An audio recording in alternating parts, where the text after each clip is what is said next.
Ladies and gentlemen, I'm Robin Niblett, and I want to say some quick words of welcome to all of you at the beginning before we kick off this inaugural, hopefully, London conference. There are extra seats coming in on that side, and hopefully a few will appear on that side as well. Sorry for those of you who will get a seat in a minute.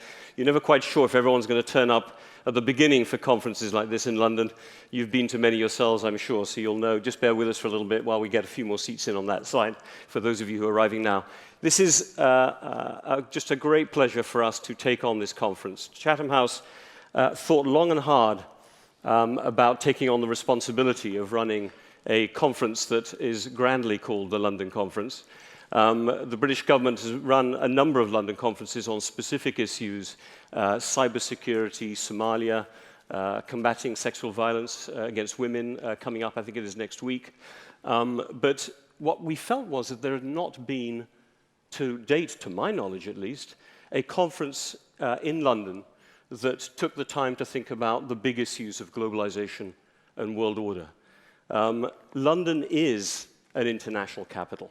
It is a place where, a crossroads, I suppose, for countries, sectors, individuals from all over the world to come together and think about the future. And we want to take advantage, I suppose, of that hub-like quality of this city and be able to involve a conversation that thinks about the future, not through sectors, but the big questions. I suppose one of the challenges for us is, can we go behind the headlines in today's conference? That is one of the main objectives that we've set ourselves today. We are all inevitably and correctly obsessed about what's happening in Russia, Ukraine, about what's taking place in Asia, about what's happening across the Middle East. The world is looking pretty dangerous at the moment and pretty unpredictable. But we hope that today we'll try to go a bit behind the headlines and dig ourselves into the issues from a more structural standpoint, and hence the agenda that you've seen before you, and hence, hopefully, if you've had a chance to look at it, the set of papers that we prepared for this conference, which you will find inside your information packs.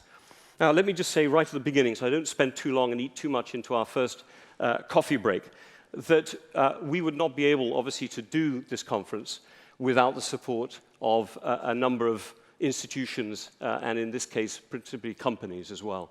So I'd like to do a very special thanks right at the beginning to Accenture, and I'd also like to be able to thank Chevron for their roles as founding partners of this London conference.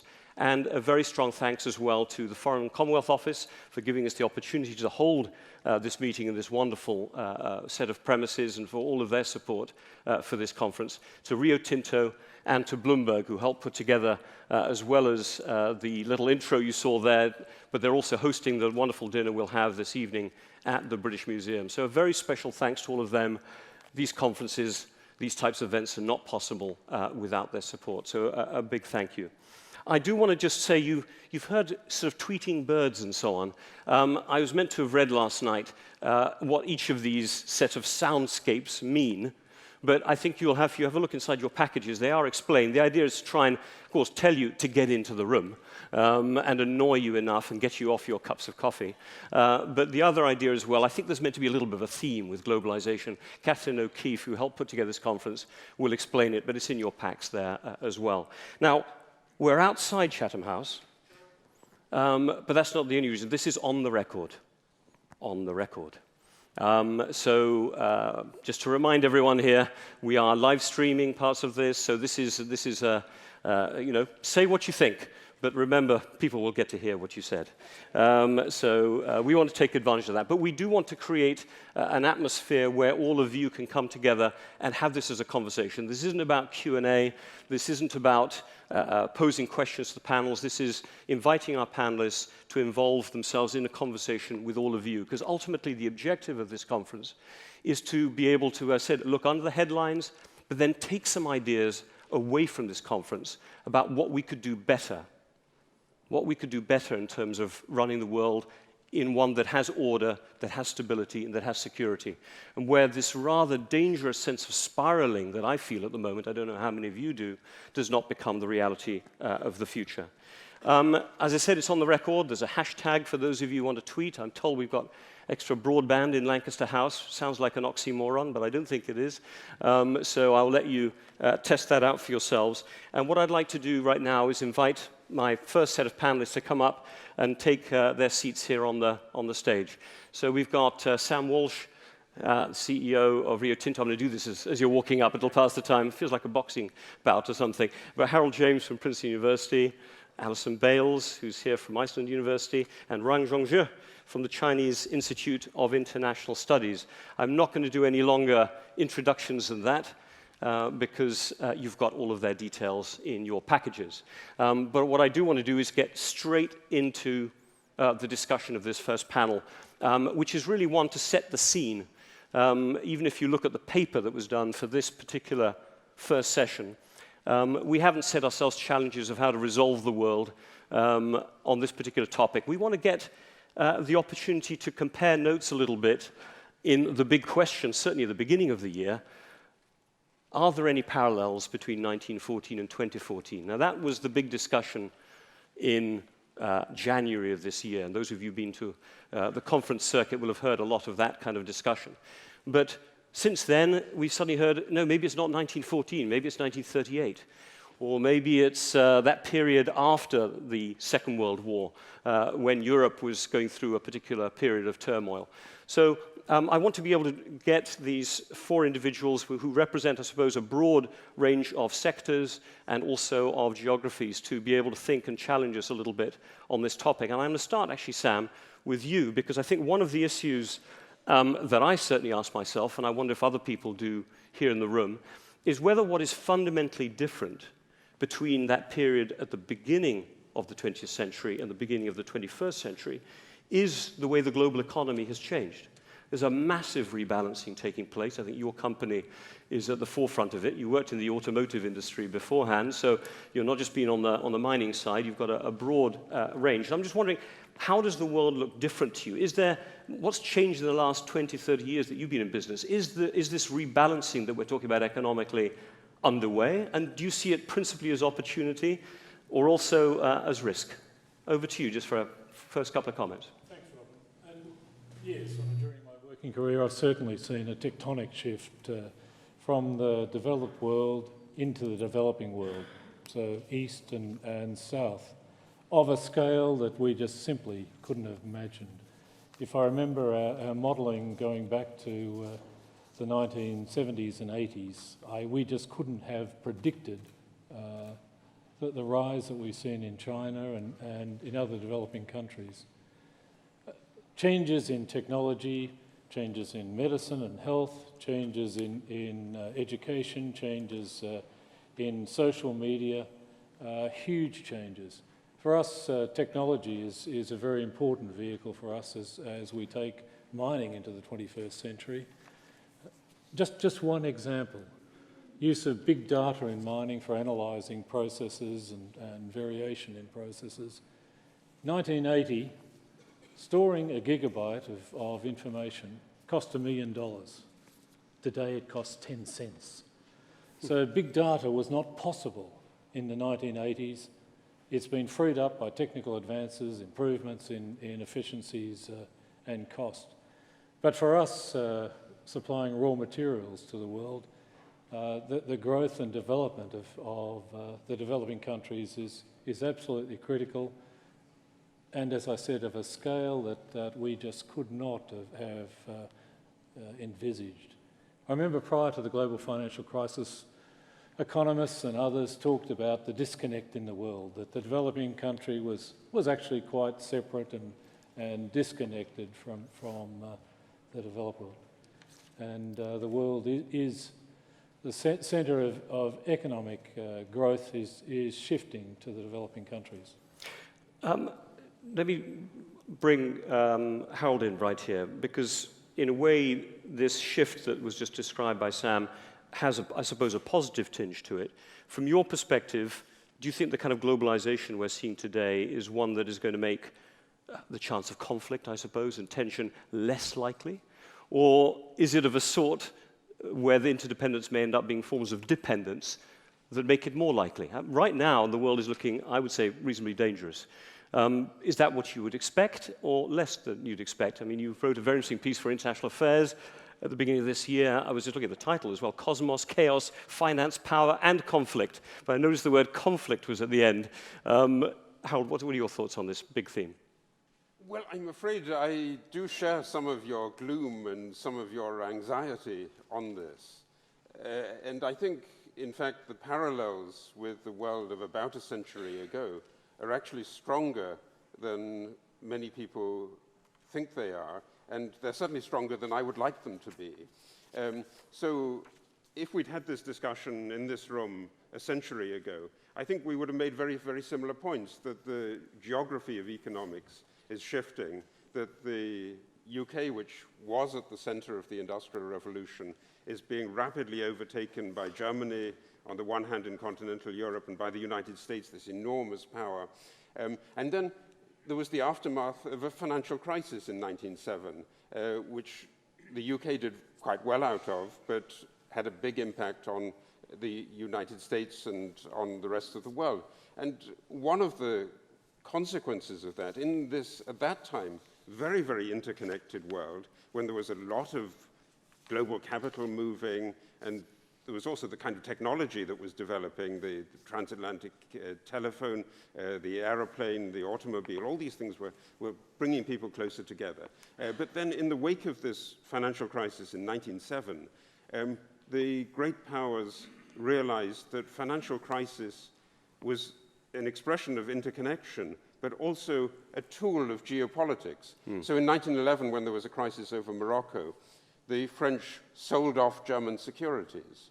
And today, when we're thinking about what to do, how to respond to the aggression of Putin in Crimea, in eastern Ukraine, we don't think primarily of military responses, but we do think very much in terms of financial sanctions, economic sanctions, that will force the Russian government to change its course. And the Russian government, in turn, looks at this and says, aha, we're actually less vulnerable than you are, and these sanctions will rebound on the West. So there's this kind of escalation of using finance as an instrument of policy that actually has enormous potential for escalation. And the other thing is that I think we're really, we have this kind of security, like people had in 1914, that actually the world is so interconnected it can't possibly go wrong. But that inclines us to take more risks and to play games of chicken with the other side. And those games of chicken are, we really all know from history, very, very dangerous. Alyson, the term soft power has generally been coined as one that implies simply leading by example. The power of attraction ends up being something positive. Then people come up with the idea of smart power as somehow bridging hard power and soft power. But do you see this more interconnected world, and therefore the soft elements that come with it, as generally a positive, or do you think they carry risks with them at the same time? First of all, I think soft power does exist. It rarely operates on the first day of a crisis or of a new challenge. It may turn out, in cases like Ukraine, for example, to be much more important in deciding winners and losers in the longer term. What I would find more important to bring into the big picture, however, is what I would call more soft threats or soft risks. Because if you take the two fields of traditional military power competition and economic competition, they are both about competition. They can both get nasty. But in between, there is a set of threats and risks that are threats to mankind or to the system in general, like natural disasters, effects of climate change, pandemics, breakdown in infrastructure, communications, even major financial crises, which then affect all the rest. And those, I think, are areas where one cannot be safe at the expense of another, because the knock-on effects from one of these physical or systemic misfortunes in one area affect the whole of the world. And I think that that has taken on a different dimension from 1914, disasters notoriously kill far more human beings when they hit developing countries, and this is because of greater population concentrations than before, basically. But when they hit developed nations, the human and economic damage and the damage to globalization is far greater because of our dependence on high-tech, fragile, large-scale infrastructures where the ordinary citizen has lost control. And of course, countries can ignore that to pursue hard power. But just like Paul Kennedy said, if a power overplays its hand militarily, that will in the end weaken its soft power and its economy. If you put too much into the military or into hard economic competition, these soft risks will come up and bite you from behind, like when the US was so preoccupied in Iraq and fell victim to Hurricane Katrina. And it's interesting because we put out a report at Chatham House, I want to say about 2 or 3 years ago, on high-impact, low-probability events, HILP, which I think captured precisely this issue. Before I come to Ruan, Sam, back to you just quickly. This idea of infrastructure potentially being a vulnerability in a very interconnected world. So it's not just about great powers and powers thinking about whether they're weaker or stronger in this new interconnected world. It's also that a connected world is vulnerable maybe because the infrastructure isn't strong enough for it. How does that look from your perspective? Well, for us, obviously, we're shipping raw materials around the world, and the focus on the South China Sea, which is a vital shipping route for us, clearly is a very important issue for us. But if you take the example of infrastructure and development of something like Africa, Africa will be very prospective in the future. You know, 1 billion people, huge market in itself. A lot of instability, a lot of weak economies, corruption, bribery, you name it. But to open up that country and make the progress that we need there for the stability, infrastructure is going to play an absolutely critical role. The sort of costs and size of those projects is enormous. We're working on a project in the east of Guinea in West Africa at the moment. It will require a 650-kilometre railway and port. It's a $20 billion investment. It'll be the largest infrastructure project in Africa. And clearly we're working on developing a consortium to take that forward. But without that, you won't access the world's last high-grade deposit of iron ore, which will be critical for the developing world and critical for Africa. So infrastructure, wherever it is an absolutely critical world for the world economics. Ruan, let me bring you in now to the conversation. How does this, I suppose, conversation between competition and interdependence look from your perspective? China is the quintessential re-emerging power. Do you see it in the glass half full or the glass half empty way that we've been discussing it here? Well, that's a brilliant question. So good morning, everyone. And thank you, Robin, for inviting me back. It's great to be back in London. Well, I think the legitimate question we are asking is the history is going to repeat itself, or is this world returning to the past or back to the future? I think this is the best occasion for us to do such kind of reflection. And of course, this year, we're going to also see not only the outbreak of the World War I, and also in a couple of days, we will see the celebration of the D-Day. So the question actually, for me, is, I guess, the most successful story in the after the demise of the Cold War has been the rise of the emerging economies, has been the rise of the West. Let me put it this way. 100 years ago, we have seen the power has been the rise of the West. But now we have witnessed the rise of the West, particularly the emerging economies. And this has been tremendous progress, I think, in two things. First of all, it is a tremendous progress for human development. We lifted so many people out of poverty. And it contributes to the prosperity and progress of our mankind. Secondly, I think it also contributes a great deal to address those emerging transnational issues, just to name a few, the climate change, energy, water, and food security, all of that. But having said this is just the half full. I'll see the half empty, actually, I'll be very honest. As a matter of fact, the rising of the emerging economies will surely redefine the landscape in the 21st century. But you know, the old habit die hard. And there is going to be a very strong resistance about this kind of change. For example, let me take one example. Currently, the rising power and also the established powers, they are competing for a kind of rule setting, rule writing, and a norm setting. The example we have seen is that there is a TPP and a TTIP as well. But surely none of this has included the BRICS countries. So as a matter of fact, the emerging economies has been excluded from this process of rulemaking. And they should be, as a matter of fact, they should take all the stakeholders into consideration.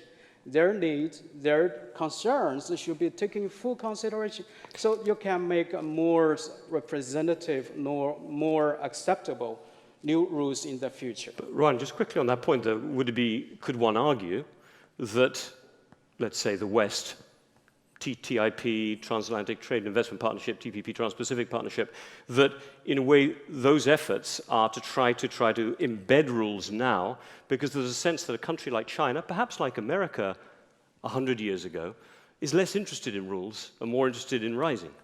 And therefore this is a time that maybe China wouldn't be so interested in the rule writing aspect. No, I don't feel that way. As a matter of fact, China is very much looking forward to be participating in the new rules writing and agenda setting, and because that could be interpreted as a kind of more responsibility for China. You know, for years, China has been playing outside the rule of the game. But China, since we entered the WTO, and China working with the G20, and of course currently with the BRICS countries, in order to contribute itself. And I think the key question for us we should ask is how to manage the rise of the rest to a soft landing. That will be a big challenge for all of us, I think at the heart of this actually is how to get China-US relations right. For that case, China proposed that notion to build a new model of major power relationship. So to avoid a kind of a tragedy, great power politics. Yeah. Look, Harold, you wanted to come in quickly on that point. Let me bring you in, and then I'm going to draw some people in from all of our participants here.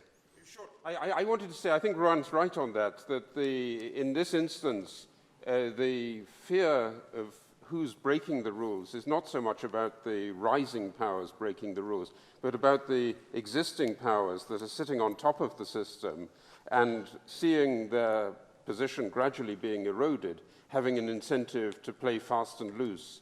You know, it used to be a kind of joke in the early 20th century that it was Britannia waives the rules.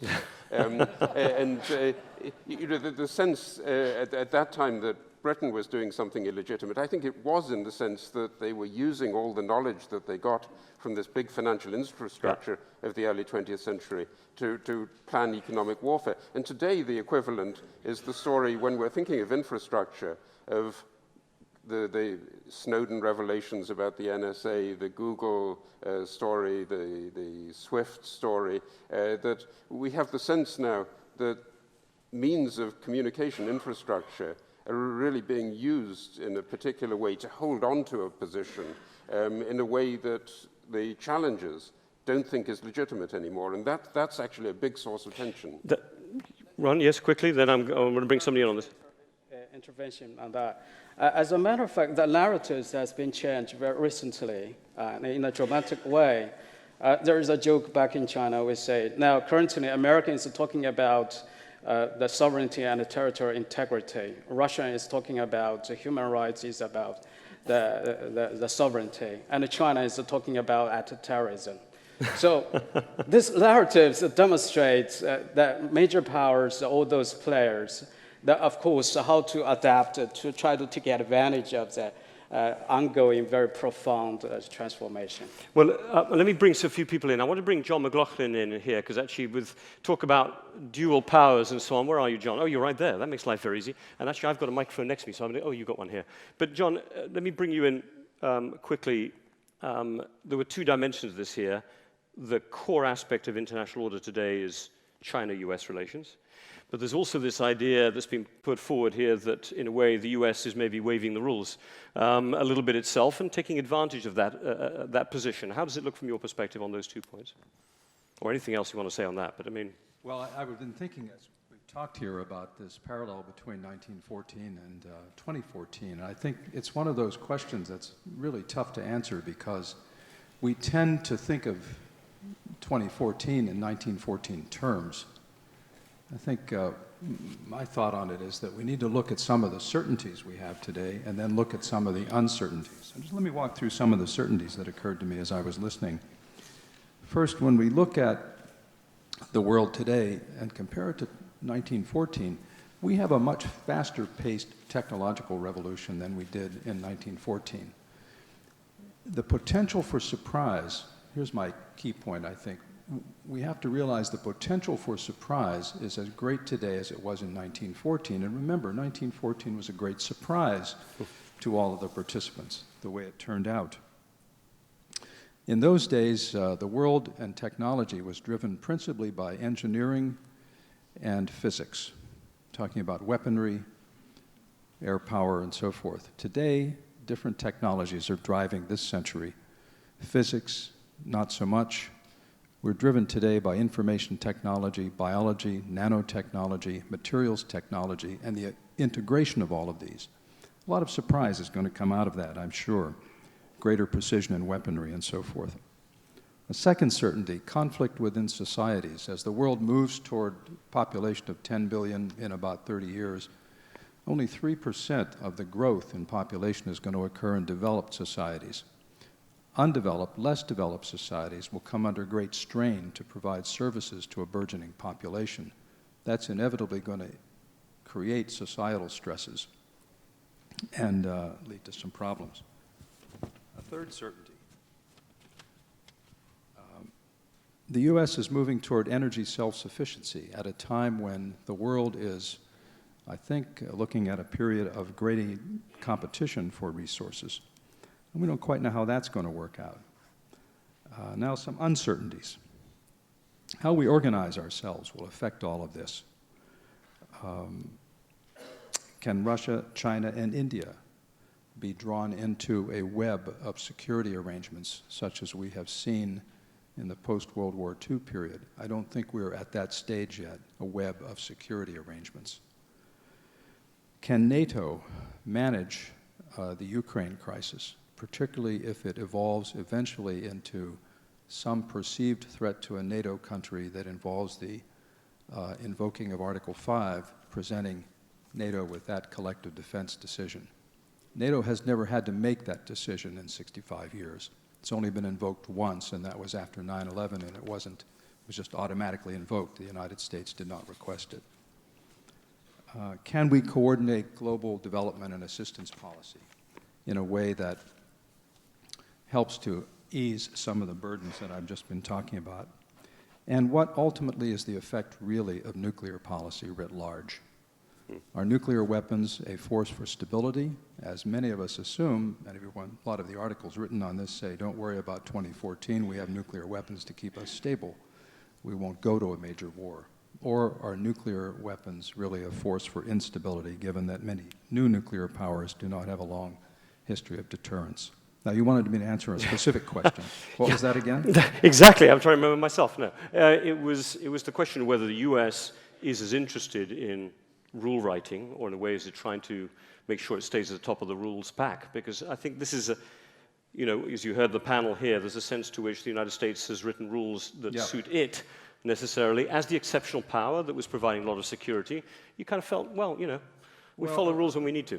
People here will have different views on this, Americans and others. My own perspective is that the U.S. is at a difficult moment in terms of its position in the world. I mean, it's commonplace today to say that the superpower moment is passing.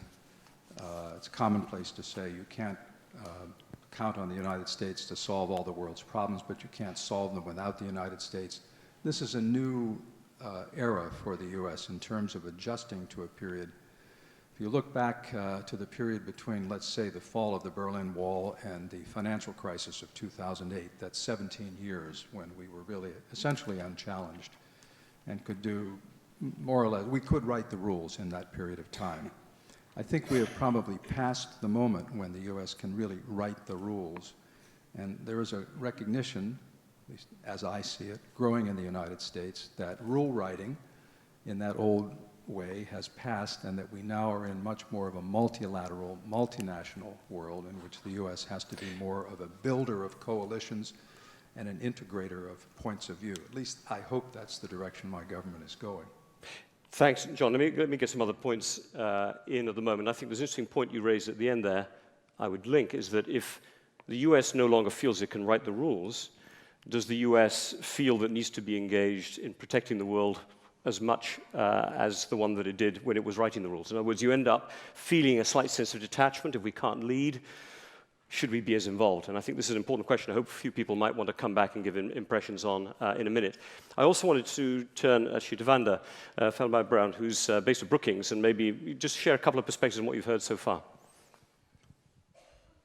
Thank you. Well, I'm struck by, I guess, two elements. One is that we find ourselves at the moment when increasingly many issues are truly transnational, be it climate change, be it nuclear policy, nuclear weapons. At the time where I believe we are in a global crisis of governance on two levels. One is the inability to coordinate at the international level, coordinate across countries, precisely because there is no more one single entity or set of closely linked entities, such as the United States or a concert, that could set the rules. And not just set the rules, but critically enforce the rules. But also because internally, countries both in the developing world and in the developed world find it excruciatingly difficult, if often not impossible, to take decisions that we know are the right policy solutions, but the domestic systems constrain or prevent them from taking. So whether it's US policy on climate change, we know what the right policies are, but the domestic political system, the polity prevents the government from taking those decisions. We see similar issues in India, in Brazil, as well as in developing countries that often very weak state capacity. And so there is a second set of globalization that flows from this global crisis of governance that is the globalization of the dangerous flows, whether those are militants or those are organized crime groups or potentially refugees coming across the borders that are disconnected from the official governance, from the official globalization, but nonetheless that will be affecting both the official and the informal or illegal system at a time where both internationally and domestically, the world finds it much more difficult than arguably in 2014 to govern internally. Thanks. I'm going to bring one more person in who I kind of set up in advance to be able to give me a couple of thoughts, but then I'm going to be turning to all of you. Whoever wants to come in, catch my eye, raise your hand. Let me get some viewpoints and thoughts from around the table. But Shamit, I wanted to bring you in as well. Let me give you this microphone, as I've got one around my head. Shamit, I mean, I'm expecting you to come at this more from an economic perspective, I'd imagine, but ultimately, do you see, again, the glass half full, glass half empty, and this challenge of governance, whether governance structures are right to be able to deal with the risks that we described on the panel? Robin, I think that the unambiguous, my view is that the unambiguous truth of the last 20 years is that globalization has been enormously valuable for very, very large numbers of poor people. It's quite interesting that even this government in India that is regarded as a complete failure now, the one that's just been voted out, actually added $1 trillion to Indian GDP over the last 12 years. And you can really see this in a poor country, right, when you travel the country, and especially in rural India. So I think that's sort of point number one. The second is that I really do think that there is in my view, the greatest risk to the system is this very painful adjustment to the new architecture of power in the world. And I think, it's sort of quite interesting that without a trace of irony, a general in the cyber command in the United States explains that there is a real difference between their cybercrime versus the Chinese cybercrime. So it's kind of, this is kind of an interesting discussion right about.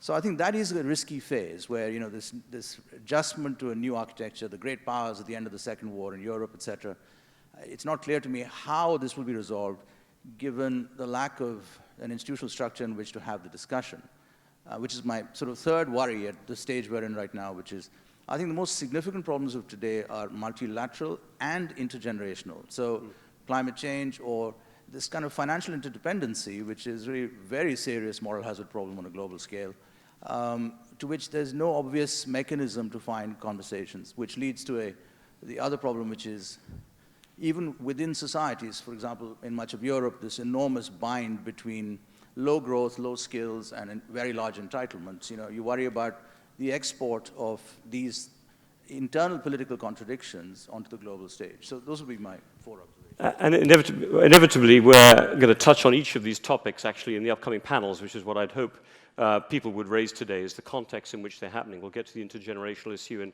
the next panel. We'll get to the resources question and into the governance issue. Now, I'm looking around here. Everyone's being relatively shy, but I'm not shy to call upon people. Right, I can see hands going up. Let's start with David Howe, and I've got 3 or 4. Yep.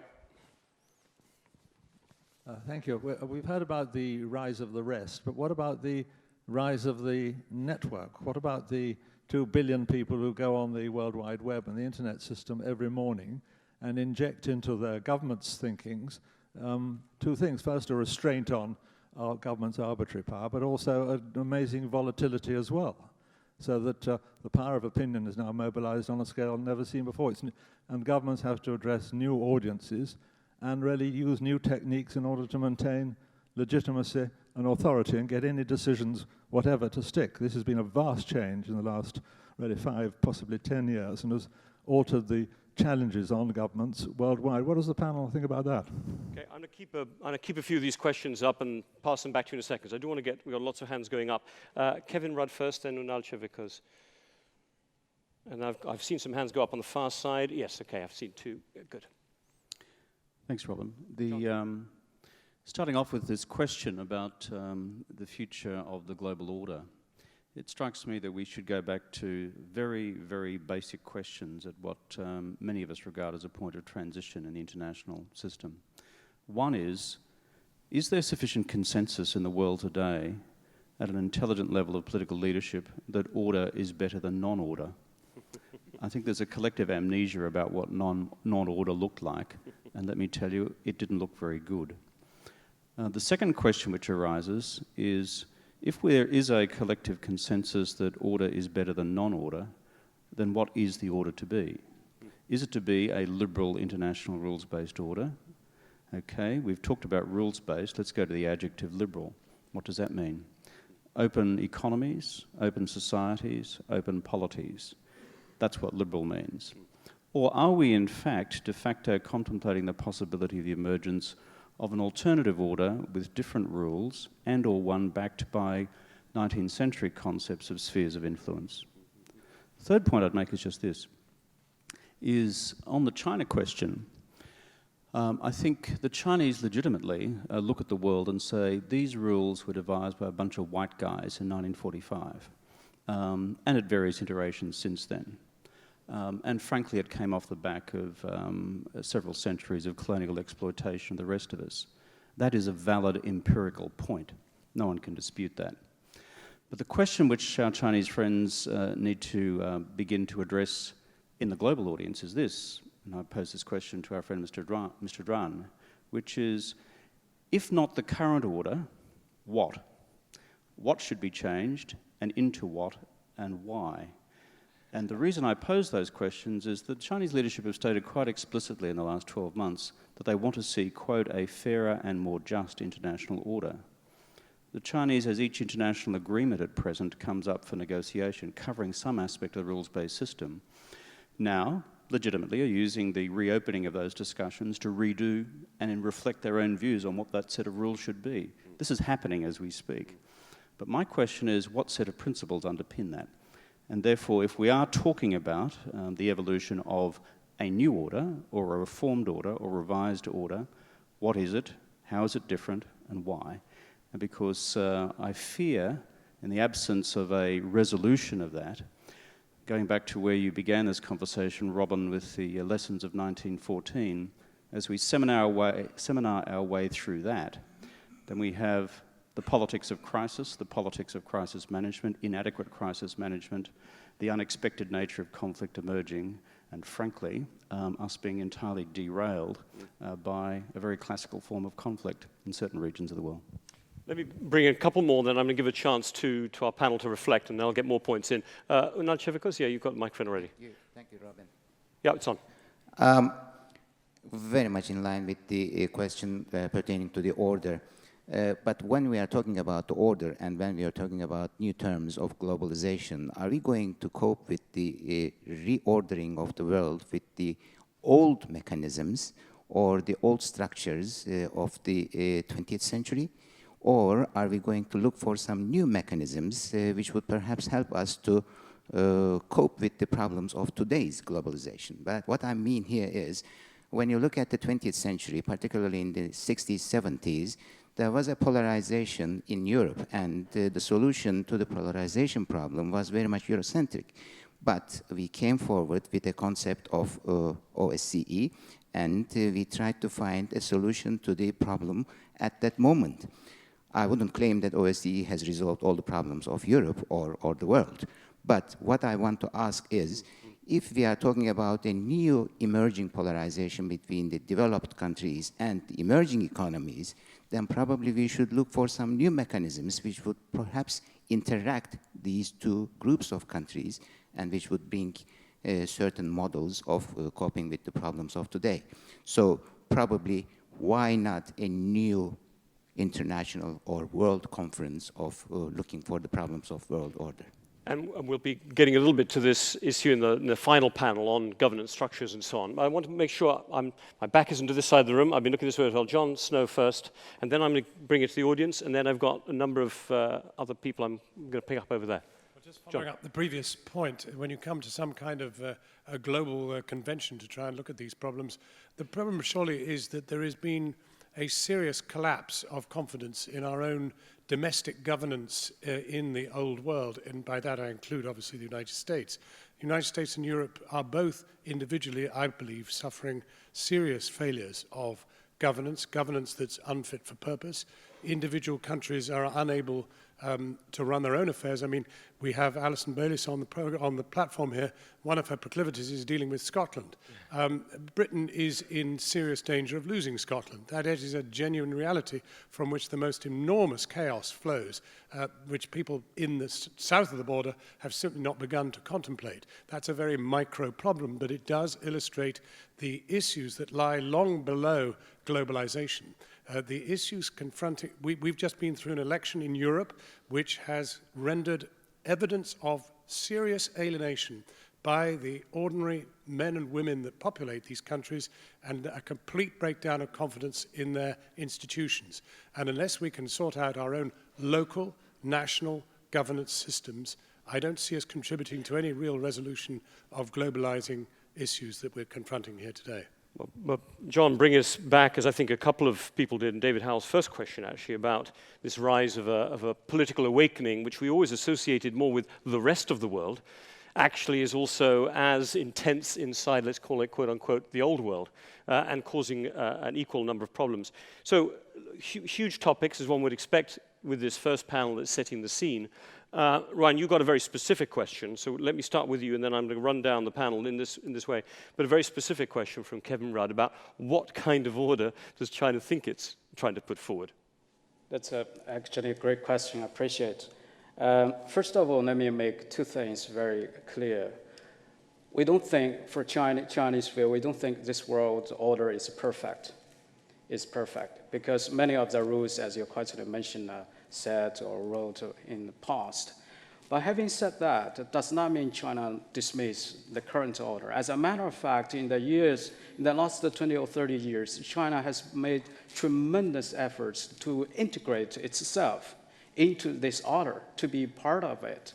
And look at the WTO negotiation. It took China about 15 years to be part of this. Of course, now, what my question actually is that because of the rise of the emerging economies, the legitimate demand more greater seat, greater voice in the new rulemakings or agenda setting.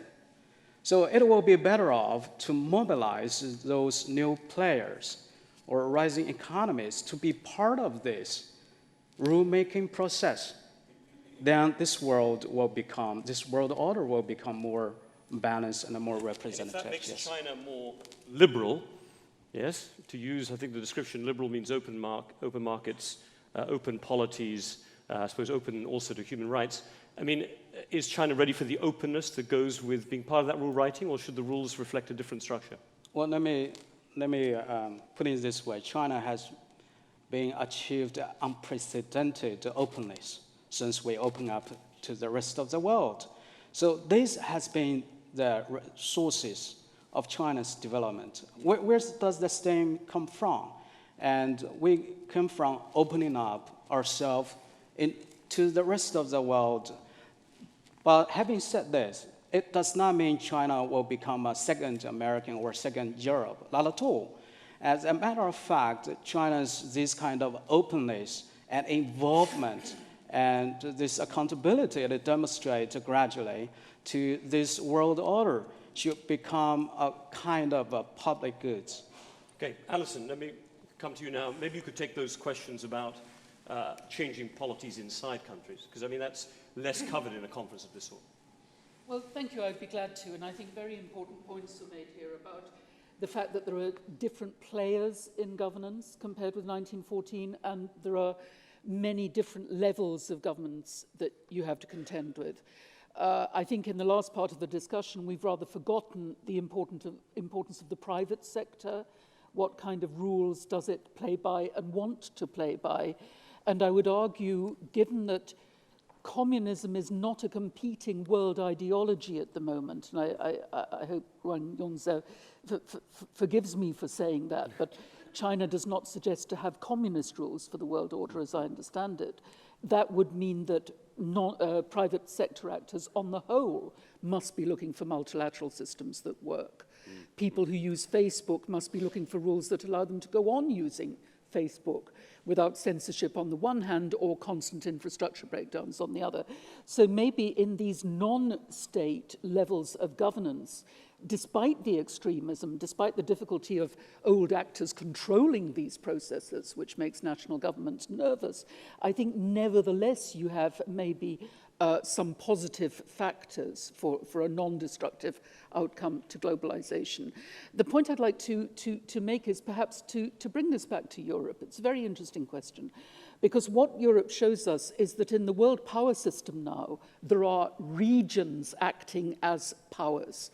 Let me ask you to suspend the usual cynicism, the usual objections for the moment, and think of the role of the EU in world trade. Not only its size, but the fact that it speaks with one voice in world trade.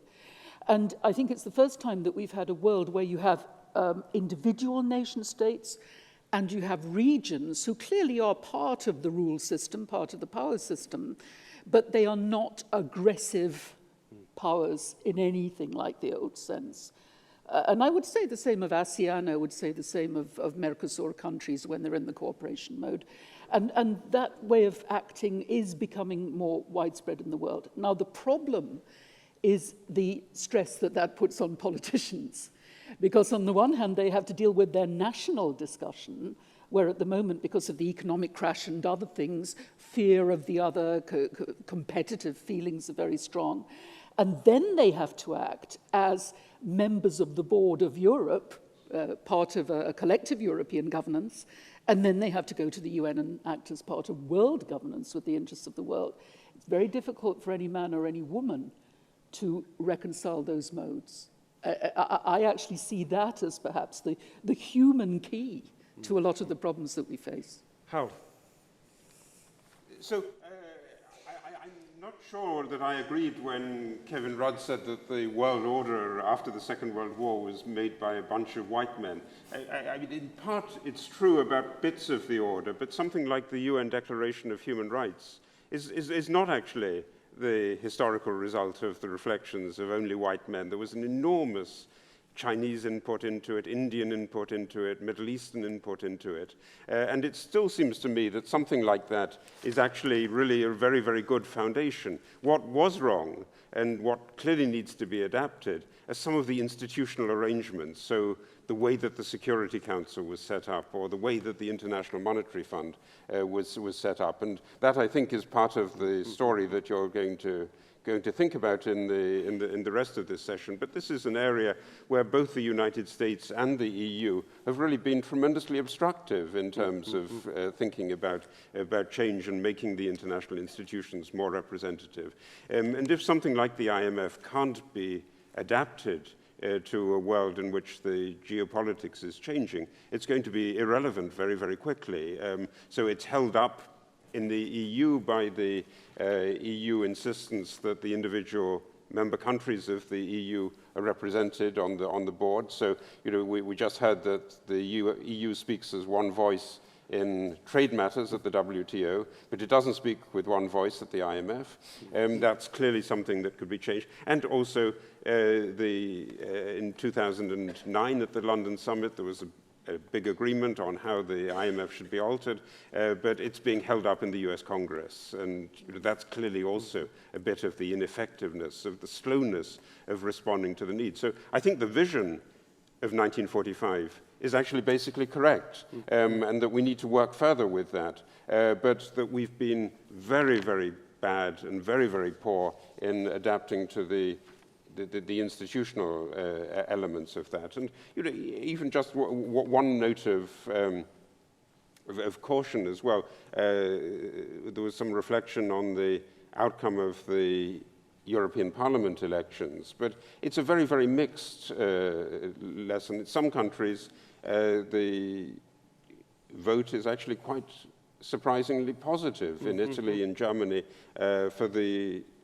by and large, the regime that there is. In France and the UK, it's very, very negative. Yeah. And you know, this is actually an explosive element within Europe, rather than a sign of a European malaise as such. It's almost, if Italy as well, as you said, Spain, Germany actually had, Netherlands, I think, had very strong calls for establishment parties. Sam, there was a very interesting point that I thought Alyson made there about private sectors, wherever they come from. Chinese, Western, wherever, are looking for rules and predictability. And I mean, could you say a word quickly about that? How does it look from your perspective? And then I'm going to get a last set of comments in. Investment certainty is absolutely critical for business. And where the investment regime, sovereign risk, trade, whatever rules are changing, it creates an uncertain environment, and business basically votes with its investment dollars. We have an example at the moment in Mongolia where there's uncertainty about our investment agreement. Well, we put on hold a $6 billion investment. The country needs the investment. It'll be good for the people of Mongolia.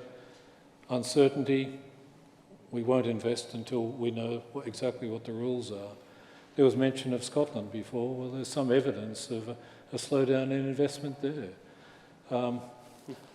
Solidity of the rules is a very important issue for us, and certainty is certainly key. But as, just quickly on this point, as companies are reflections of multi-investors, yes? So a company like Rio Tinto, I think I've heard this before, is what, 10%, 12% Chinese-owned? So I suppose what I'm looking for here is that the private sector may cut across quite different national perspectives and end up being a force that drives one, you know, a demand from governments for one set of answers. Does it feel like that? Absolutely, in terms of what we need to be able to justify and support an investment is, yes, that's absolutely right. Okay, we've got 7.5 minutes, and I've got to hold to it because we're already a little bit over time, and we're going to have to stop then. So I've got 6 people waiting to make comments. If each of them could just do a quick comment, at least, well, I may not have to get a whole wrap up at the end. I'm going to start, gentleman here has been waiting first. Microphone's coming, please, Ahmed. I should, yeah, a second. I think part of the globalization debate has to be the whole nature of failed and failing states. Since 9/11, we have never seen the world so riven by the amount of failing and failed states. 3 or 4 states in the Middle East, West Africa, East Africa, question marks over Afghanistan, Pakistan, and there's really very little international debate about this.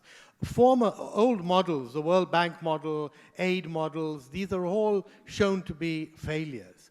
And yet there is no international debate. It is part of globalization. I mean, we have to face up to this fact. That, and I don't see the kind of answers coming up intellectually or economically or in any other way. Thank you. If you take the microphone over there to Jeremy Greenstock. Thank you, Ahmed. So,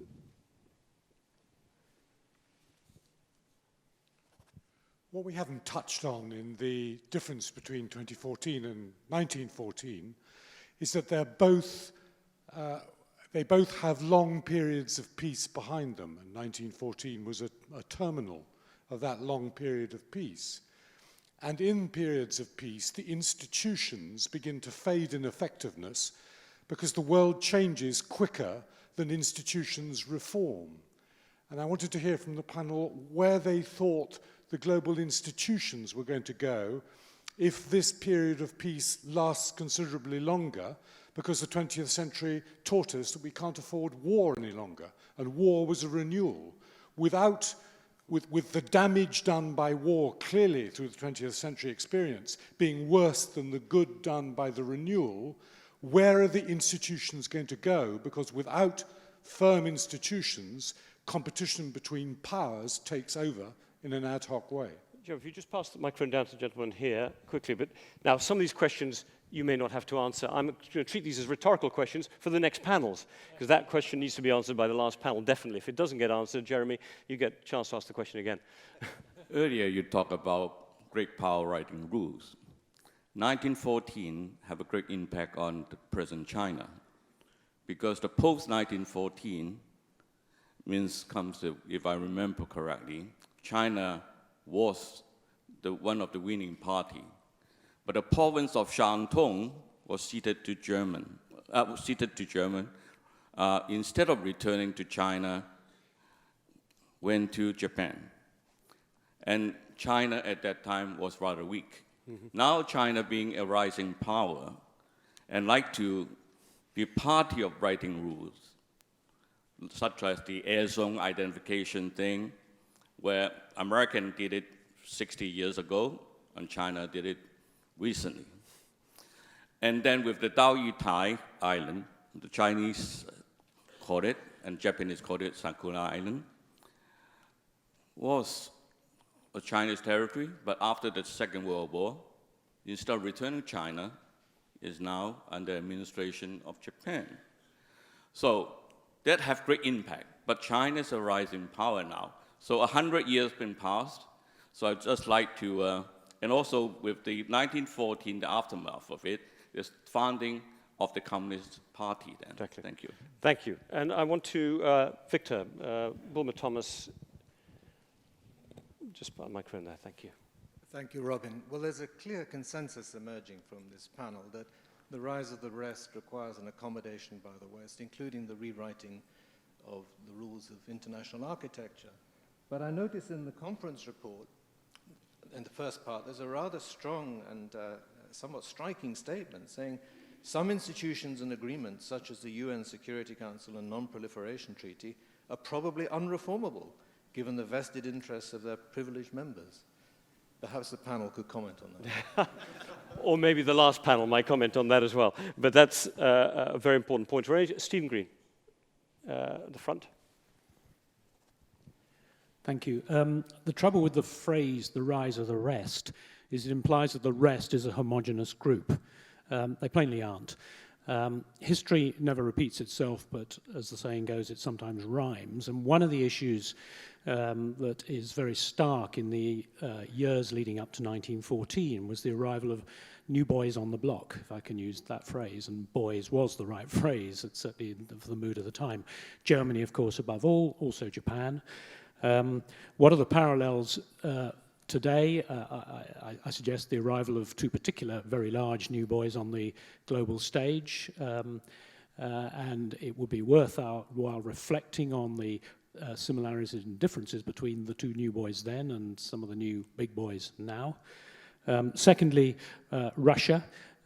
Russia was clearly one of the unstable partners in the European concert of powers, and its shift to the south and to east in unpredictable ways before the First World War has perhaps an echo in its recent tilt to the east in energy, which we haven't yet mentioned, but I think is extremely significant, that huge deal with China.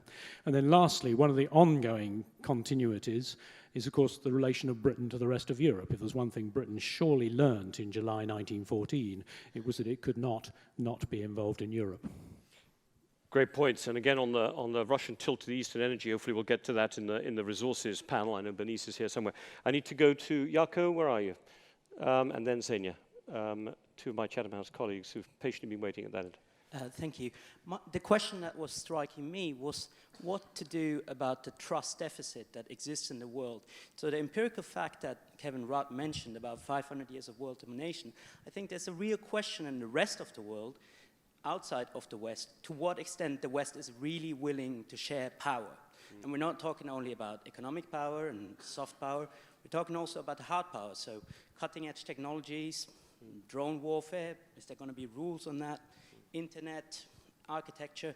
So what is the willingness, to what extent is the West really willing to share power? Thank you. Great, thank you. And last quick comment there. Xenia.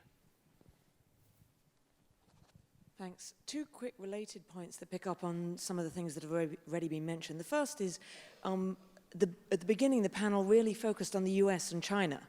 And we haven't spoken about, the conversation that does appear to be going on for the last couple of years on, no, we don't have unipolarity, we don't even have multipolarity.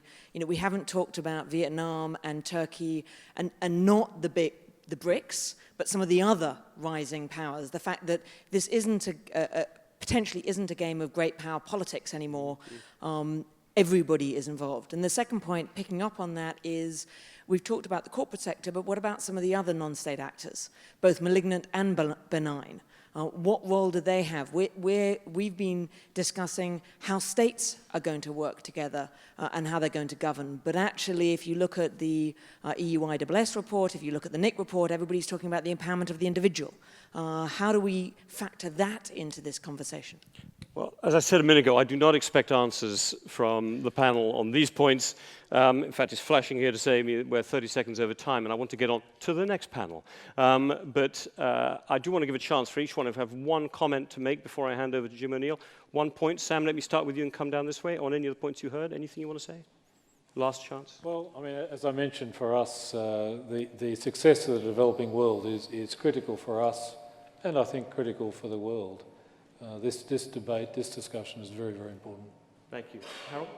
One thought when you think about designing an appropriate framework of rules, and I agree it's absolutely important, essential to do that, is that rules can never encompass every eventuality. It's a famous point that was already made by Aristotle in the Nicomachean Ethic, but you need rules that are applied in a certain spirit, and the spirit is really, really important, as well as the rules. I do find myself saying the Chatham House rule is best obeyed by the spirit and not just the rule. So I completely agree with that point. Alyson. On Jeremy's question, what direction could we go in? I think we saw it in a brief flash of light immediately after the economic crash, which was a wake-up call. And in the global dialogue at that time, we saw recognition that security and economics are the two sides of the same coin. You pursue excessive dominance in one at the expense of the other, and there have to be rules that reflect that. Secondly, you need functional regions with leaders who can speak for them.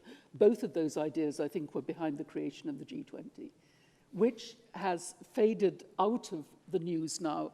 But I think for a moment we glimpsed the way to go, and then we were not so shocked or worried anymore, and we went into our own little solutions for economic troubles. Why don't we try and get back on that track? Ruan. Maybe as a final thought, actually, we should think about the rise of the emerging economies. Actually, they are happening, is not at the cost of the West or any other countries. As a matter of fact, it has been a plus to contribute to this world. So I think this mindset, it will be extremely important. Otherwise, we will fall into the trap of the zero sum. And that turned out to be the First World War lesson and the Second World War lesson for us.